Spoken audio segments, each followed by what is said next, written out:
के बर्तनों की बारी आ गई। यूं एक सजा सजाया छोटा सा घर वीरान हो गया।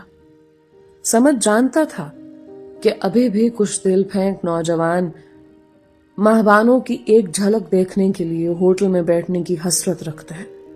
उसे ये भी इल्म था कि अगर महबानों चाहे तो उनकी तंगदस्ती के दिन खत्म हो सकते हैं। उसने बारहा बीवी को इस किस्म के इशारे दिए कि अगर मैं चाय खाने की दुकानदारी पर ना बैठ सकूं तो तुम खुद बैठ सकती हो। इस तरह कमाई हमारे हाथ में रहेगी, मुलाजिम इसे जाय नहीं करेंगे और हम फिर से अपना कारोबार जमा सकेंगे। महबानो खूब समझती थी कि अपनी कम्मा हो जाने पर उसका शौहर उसे मालिक की गद्दी पर ग्राहकों के सामने बिठाना चाहता। आखिर एक दिन समद ने साफ साफ कह दिया कि अब ये होटल तुम चलाओगे, किचन का काम मुलाजिम करेंगे और तुम दुकानदारी संभालो और ग्राहकों पर नजर रखो। तुम ही चाय खाने को बाहर से संभालोगे।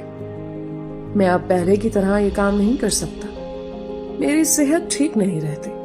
अब जिंदा रहने की बस यही सूरत बाकी रह गई है कि तुम ग्राहकों को खुद संभालो। ये कहकर उसने महबानों को गौर से देखा। फाकों के बावजूद उसमें भरपूर कशिश बाकी थी, बस जरा सा मेकअप की जरूरत थी। फिर समद ने बीवी से कहा कि वो अब मुनासिब सा मेकअप किया करे और कोई अच्छा सा सूट पहनकर ग्राहकों से खुद पैसे वसूल किया करे। महबानों ने हैरत से पूछा, ऐसा तुमने सोचा भी कैसे? समद बोला, मैंने नहीं सोचा, बहादुर ने सोचा। उसका कहना है कि गुर्बत को शिकस्त देने के बहुत से तरीके होते हैं। उसी ने मुझे समझाया है कि मुसीबत से लड़ने का एक तरीका ये भी है कि तुम मालिक की गद्दी पर बैठ जाओ। वो आने वाला है ताकि तुम्हें खुद समझा सके कि औरतों को मर्दों के साथ मिलकर काम करना चाहिए। उसने भी अपने होटल में वेटर्स के तौर पर औरतें रखी हुई हैं। देखो उसका होटल कैसा चल रहा है, हर वक्त ग्राहकों से भरा रहता है और दौलत जैसे बरसती है। समद की बातें सुनकर महबानो खौफजदा हो गई। उसने चौंक कर शौहर की तरफ देखा और ये सोचकर आंखों से आंसू बहने लगे कि उसके शौहर की गैरत को क्या हो गया है। क्या वाकई नशा इंसान की हमीयत और गैरत को खत्म कर देता है? जब समद ने उसे यूं ही सोचते हुए पाया तो सख्ती से हुक्म दिया कि तैयार हो जाओ और अच्छा सा सूट पहन लो, अभी बहादुर आने वाला है। महबानों ने इनकार किया तो पहली बार उसका मजाजी खुदा उस पर बिगड़ गया। उसके मुंह पर थप्पड़ मारा और जोर से धकेल दिया, जिससे वो फर्श पर जा गिरी। 2 दिन की भूखी है और अब भी अकड़ दिखा रही है। माँ बाप तेरे मर गए, अब आखिर जाएगी कहां पर? मैं अभी आता हूं, आधे घंटे में। मेरे आने से पहले हाथ मुंह धोकर तरोताजा हो जाना। ये कहकर वो कमरे से निकल गया। उसके जाने के बाद महबानो सिसकती हुई उठी।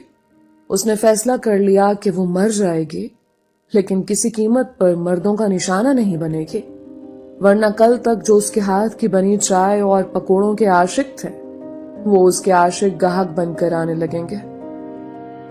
उसने चाय खाने में दौड़ते भागते चूहों के लिए रखी गई जहरीली गोलियां उठाई और फांक ली। खाली पेट में गोलियों ने फौरन असर दिखाया। तकलीफ शदीद हो गई जो उसकी बर्दाश्त से बाहर थे। उसका दिल चाहा कि बाहर जाकर किसी को बताए कि उसने जहर खा लिया है, ताकि कोई उसे अस्पताल ले जाए और उसकी जान बच जाए। उसने दरवाजे की तरफ जाने की कोशिश की, मगर दहलीज पर ही गिर गई। शायद बदन में ताकत न रही थी, या शायद उसने यही सोचा कि जिस्म के पिंजरे से अपनी बेबस और बेचैन रूह को आजाद ही हो जाने दे। उसकी रूह कफस से उनसरी से परवास कर चुकी थी। जब समद खान कमरे में आया तो महबानो दहलीज पर पड़ी मिली। उसके साथ बहादुर भी था। दोनों ने मिलकर उसे उठाकर चारपाई पर लिटाया और उस पर चादर डाल दी। अब समद खान के चेहरे पर हवाएं उड़ रही थी और खौफ से उसका रंग पीला पड़ चुका था। बहादुर ने फौरन पुलिस को फोन किया।